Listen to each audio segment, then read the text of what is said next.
Hello বন্ধুরা, বরাবরের মতো আমি আপনাদের মাঝে আর একটা রেসিপি নিয়ে হাজির হয়েছি। রেসিপিটি হলো গন্ধপাতার বড়া। আমি বলি গন্ধবাদালের বড়া, তে আপনারা কি বলেন জানি না। দেখুন খুব সুন্দর হয়েছিল, মাশাআল্লাহ অনেক মশমশা হয়েছিল। কিন্তু welcome back to my channel Sharmin Khatun kitchen থেকে আপনাদের সবাইকে স্বাগত। তবে চলুন রেসিপিটি করে দেখাই। এখানে ডাউল বেটে নিয়েছি, খেসারির ডাউল 2 ঘন্টা আগে ভিজে রেখেছিলাম, সুন্দর করে ধুয়ে পাটায় বেটে রাখছি। এখানে অনেকগুলো পেঁয়াজ কুচি করে নিয়েছি, আস্ত জিরা দিয়ে বড়াটাই বানাবো দেখুন। আর ওখানে মরিচ বেটে রেখেছি, কাঁচা মরিচ, গন্ধপাতা বেটে রেখেছি, আদা রসুন আরও কিছু পেঁয়াজ বেটে রাখছি। না বেটে দিলেও হয়, এটা অপশনাল। আর বেটে দিলে আপনারা কুচিও নাও দিতে পারেন, কারণ কুচি দিলে বড়াটা মশমশা ভালো হয় খেতে। অনেকেই পেঁয়াজ কুচিটা কিন্তু দেয় না। এখানে দিয়ে দিলাম মরিচের গুঁড়া, হলুদের গুঁড়া, লবণ আর দিয়ে দিছি ধনিয়ার গুঁড়া।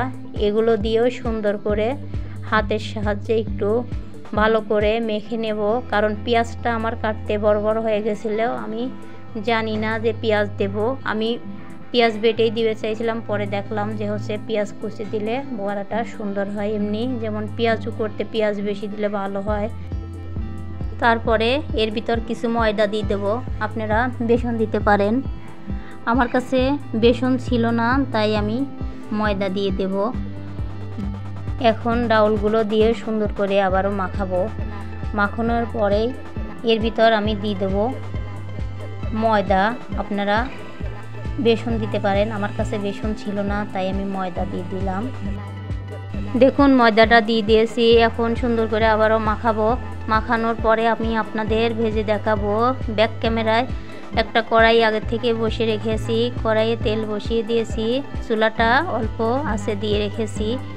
তেলটা গরম হয়ে গেছে। এভাবে করে হাত দিয়ে সুন্দর করে একটা শেপ দিয়ে বড়াটা বানাবেন।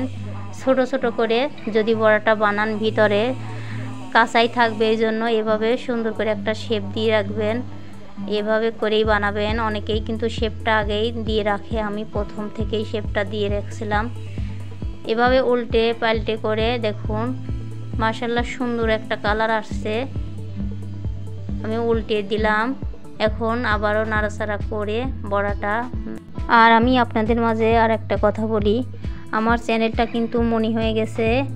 আজকে আমার চ্যানেলটা মনি হয়েছে, আমি নিজে নিজে মনি করছি। আমার জন্য দোয়া করবেন, আমিও আপনাদের জন্য দোয়া করব, আর আমার পাশে থাকবেন। আমি আপনাদের পাশে আছি। আর আমার বিজ্ঞাপন সহ ভিডিওটা দেখবেন, আর আমিও আপনাদের ভিডিও বিজ্ঞাপন সহ দেখব।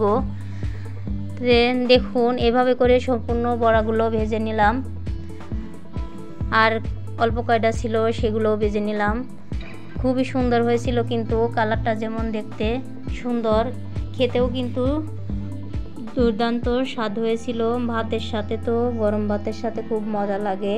আর আপনি যদি এমনিতে খান, দেখুন আমি এখানে কিছু গরম ভাত নিয়ে নিয়েছি।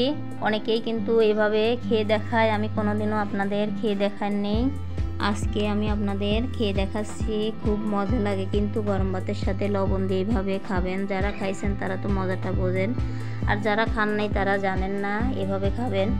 আর খারাপ মন্তব্য কেউ করবেন না, আমি যে আপনাদের খেয়ে দেখাচ্ছি। আমি কিন্তু কারোর ভিডিওতে কোনো সময় খারাপ মন্তব্য করি নাই। ভিডিওটি আজকের মতো এই পর্যন্তই। আল্লাহ হাফেজ।